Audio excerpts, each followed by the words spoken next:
Lots of love here. In the 1938 version of The Science of Mind, page 431, Ernest Holmes wrote, "We are told that God will forgive us after we have forgiven others. This is a direct statement and one that we should ponder deeply. Can God forgive until we have forgiven? If God can work for us only by working through us, then this statement of Jesus stands true and is really a statement of the law of cause and effect. We cannot afford to hold personal animosities or enmities against the world or individual members of society. All such thoughts are outside the law and cannot be taken into the heavenly consciousness. Love alone can beget love. People do not gather roses from thistles." So let us now use the law of cause and effect and speak these words together. I am a center of divine operation, an inlet and outlet for the creative power of the divine. Given the freedom of choice, I therefore choose to speak with authority, knowing my word is the power of creation unfolding. I intentionally participate in co-creating a world that works for me and all beings. And so it is. I say yes. Yes. Thank you, Linda. And thank you, Sharon.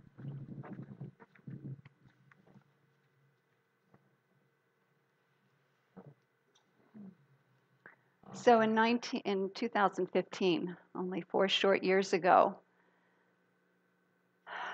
Anthony Ray Hinton,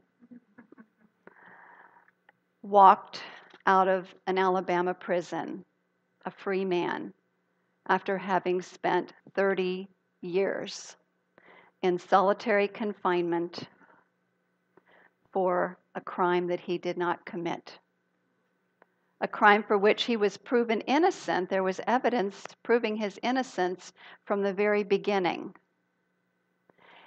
And so he endured appeal after appeal by his first one lawyer and then another lawyer who, it turns out, his name is Brian Stevenson. He's a native of Delaware, was born in Milton, Delaware, and went to Cape Henlopen High School and went on to Harvard and then started something called the Equal Justice Initiative.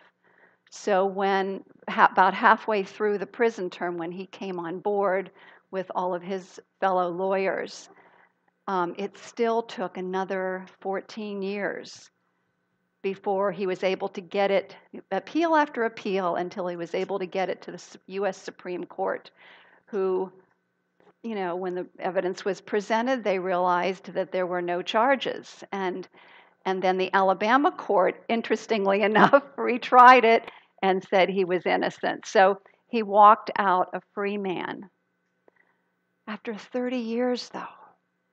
And then don't you start wondering, how does somebody endure something like that? 30 years, solitary confinement, and come out of it a brighter light than when he went in.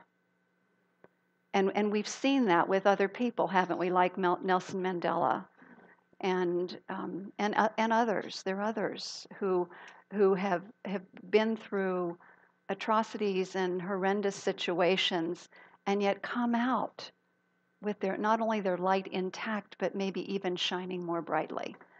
So what's happening? What's going on there? Aren't you interested? What is it that helps somebody make that kind of inner transformation to the point where when he came out, he's now serving in a very powerful position. He works for the Equal Justice Initiative as a community educator, traveling the world. He's been on Oprah, he's been on 60 Minutes, he's been, on all these major stations, and and all over the planet, sharing his story and standing for social justice reform and standing for the elimination of the death penalty. What is it that sparks that kind of transformation?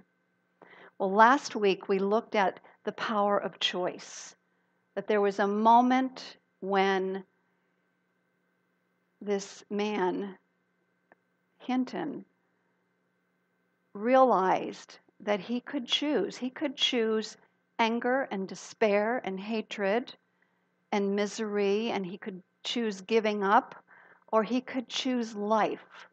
He could choose love. He could choose to extend himself and alleviate suffering of those other people around him in the other cells.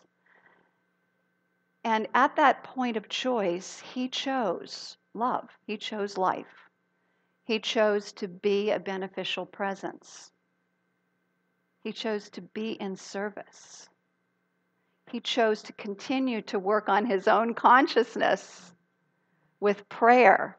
He found he had a Bible stored underneath his bed that he pulled out. I guess it was covered with dust because he'd neglected it for so long.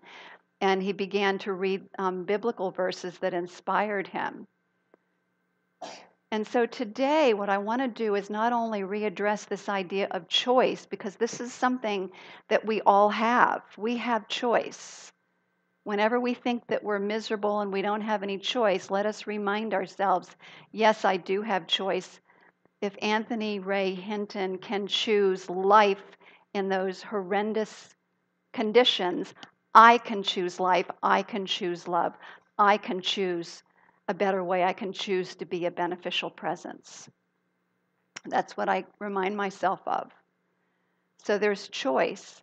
And I want to read this quote by Ernest Holmes that I think really lays out the principles that make it very clear on what is it that helps somebody make that shift, turn their life around, and even get themselves out of prison when it seems as if everything is working against him. Because, every time his lawyers would present it to the local courts in Alabama, the judges and the prosecutors, state prosecutors, did not want to admit they were wrong. So they just kept ignoring it, discounting it, and even in the midst of perfect evidence that he was innocent. And by the way, the profound statement that he said when he embraced his family after he left was this: the sun does shine. The sun does shine. You can take that on a lot of different levels, can't you? Not just the physical sunshine, because he'd been in solitary confinement. He was able to see the sun after 30 years, but also because the sun within him was shining brightly. So here's the quote by Holmes. Humanity's conscious thought, acting through law, may change any condition in his experience, provided he can clearly conceive of such conditions being changed. So in other words, we have to have what is called a mental equivalent in our minds of the end result that we want. We have to be able to conceive that in our minds. And Holmes goes on to say there is no limit to the law. Limitation is a result of man's inability to embody the truth, that's number one, and to constructively use the law.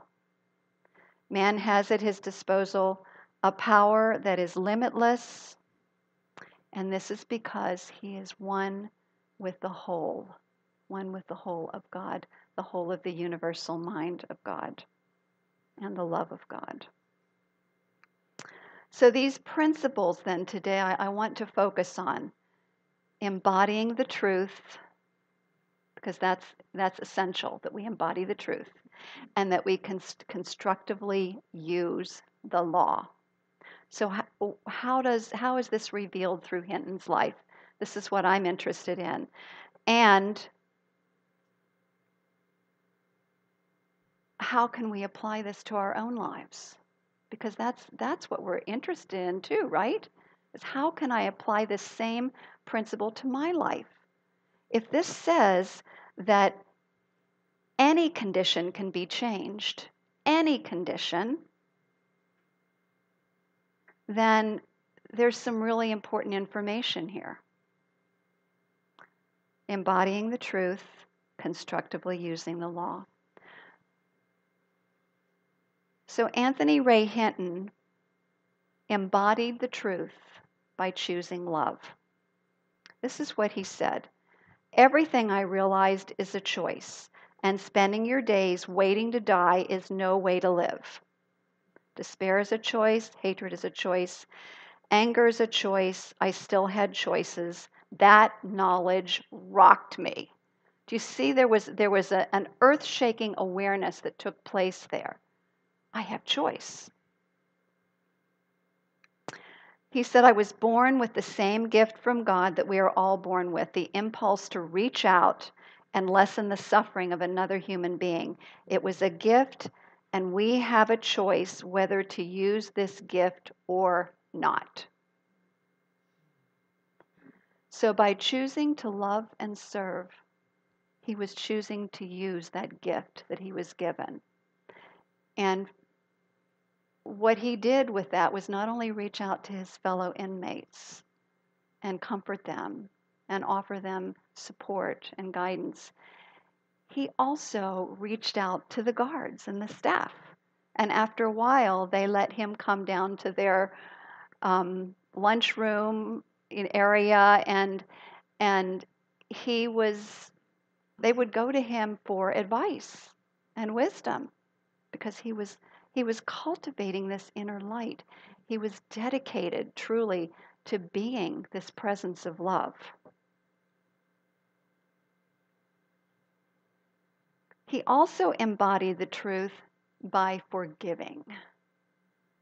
By forgiving. And think about the forgiveness, the level of forgiveness that he needed to be engaged in. Prosecutors and a judge who not only ignored his innocence and convicted him anyway, because the evidence was there from the very beginning, but also who blocked him and his efforts to be freed each and every step of the way. And yet, he chose to forgive them. He not only chose to forgive them, he chose to pray for them, to pray for their awakening, to pray for them to be filled with love. And I was thinking of a prayer that I just passed out recently that several of us have been using, where this is a Yogananda prayer, where we imagine someone, and it doesn't have to be somebody that we consider an enemy or somebody who persecuted us. It can be somebody that we just want to uplift. And so we see them as surrounded in light, and we just simply say, Lord, fill this person with peace and harmony. With peace and harmony. And just see them surrounded in light, and do that for a minute straight, and then do the same thing for ourselves. Lord, fill me with peace and harmony, and do that for 15 seconds, and do it 5 times a day. I know I did it, and I saw some definite differences. I know some others that I've talked to have done the same thing. This is what forgiveness is. Forgiveness to me, whether it's what we consider our enemy or anybody else, when we're praying, it's knowing their truth ultimately. And I think of I think this is just another version of the meditation for compassion that the Buddhists use. May you be filled with loving kindness. May you be well. May you be peaceful and at ease. May you be happy. May I be filled with loving kindness. May I be well. May I be peaceful and at ease. And may I be happy. This is about knowing someone's spiritual truth and bringing ourselves back into alignment with this principle of love, being the vibration of love. What we're doing is we're erasing all of the other emotions that bring us down to make room for that which is true and good and beautiful about ourselves and about the people that we're praying for. And miracles happen when we do this. This is an extension of what Jesus taught. He began by teaching that love God with all your heart and your soul and your mind and your neighbor as yourself. It's the principle of love. And then he goes on to say, pray for your enemies that you may be children of God. That you may be children of God. And, Holmes says we cannot afford to hold a grudge or judge, for such thoughts are outside of the law and cannot be taken into a heavenly consciousness. Love alone begets love. I love what Marianne said, is that we forgive and we forget to make room for the flow of love, the givingness of love through us, to make space for that flow. So to me, when we choose love, we are choosing to not only see people for who they are, but we're also choosing to approach everything in life through the eyes of love. And I was thinking about the principles of parenting that I learned a long time ago and that I used in my own parenting.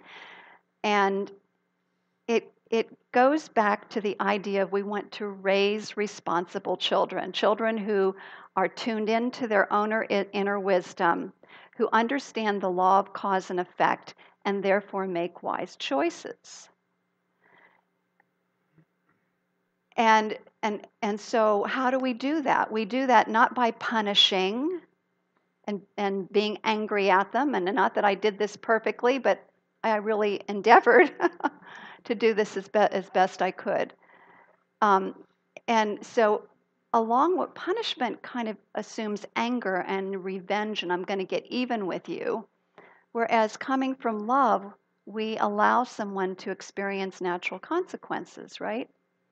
Unless it's dangerous with children. And then we come up with logical consequences that are still logically related, but are safe, with the ultimate idea that what we're doing is teaching choices and consequences. We're helping children understand that.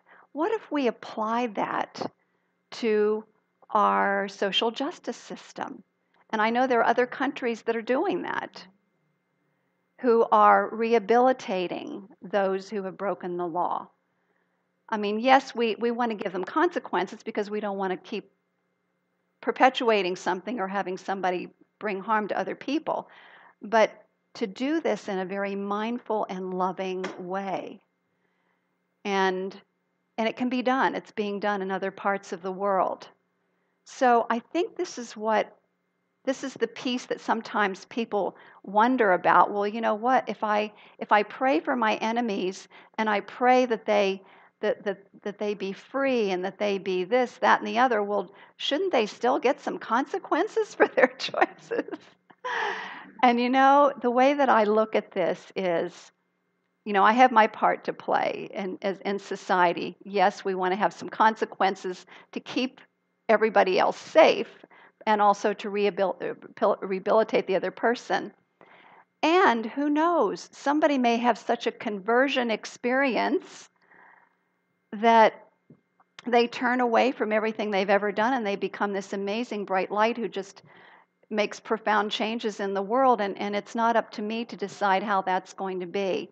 But if I hold that truth about that person that I might consider to be my enemy, then it allows the universal law to work on their behalf. And of course, they ultimately have the choice, this other person. So let's breathe into that, because I know sometimes The thing that makes it a little challenging on forgiveness is we're still kind of caught up in, but that person should get what they're coming to. And Christ consciousness, which is the consciousness that, or God consciousness, you can call it whatever you want, that Anthony Ray Hinton, Nelson Mandela, Jesus, and many of the others attained, is one in which there's a great understanding that there's a greater whole that we're a part of, that there's a bigger story going on, and our part is to be the greatest presence of love we can possibly be. Knowing someone else's truth, knowing who they are in truth beyond their behavior, and letting the law bring that into expression. So forgiveness, a powerful practice of love.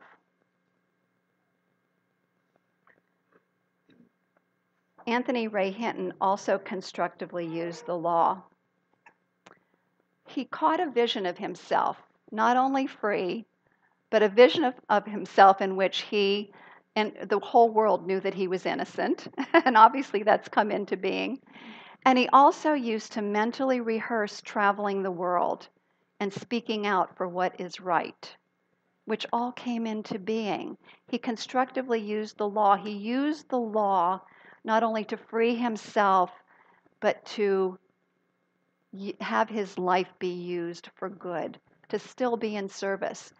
And listen to this, he not only prayed about it for something in the future, but he was actively in service in prison while he was still holding the vision, constructively using the law. So what are the current conditions in your life that you would like to have changed? What are they? Think about that for a minute. What are they? So the two principles again that I'm going to be asking you about is, are you willing to embody your truth, to be that presence of love here and now? Are you willing to constructively use the law, to envision your life being used for some greater good? So take a moment, turn within, and join me in prayer, knowing that all there is one life, one power, one source, one. And that life is my life, that life is the life of all of us. We are that life individualized. We are that light shining brightly. And so I know that each one of us has within us the impetus, the impulse to more freely, fully, and expansively embody the truth of who we are, embody this light and this love. I know that just simply by choosing, we are moving ourselves more fully in that direction. I also know that each one of us thinks with the mind of God, and therefore we have all of the capability, the talents to catch a higher vision for our lives. We have that within us right here and right now. And therefore I know that we are ready, willing, eager, and able to shine our lives more brightly than ever, no matter what circumstances we're walking through at the present moment. I give my thanks for this knowingness. I give my thanks for the truth of who we are and whose we are. And I release this word into the universal law of mind, that universal law of cause and effect that takes this word, acts upon it, and reveals it in our lives. And so let's punctuate that with a vibrant yes, and so it is. Amen.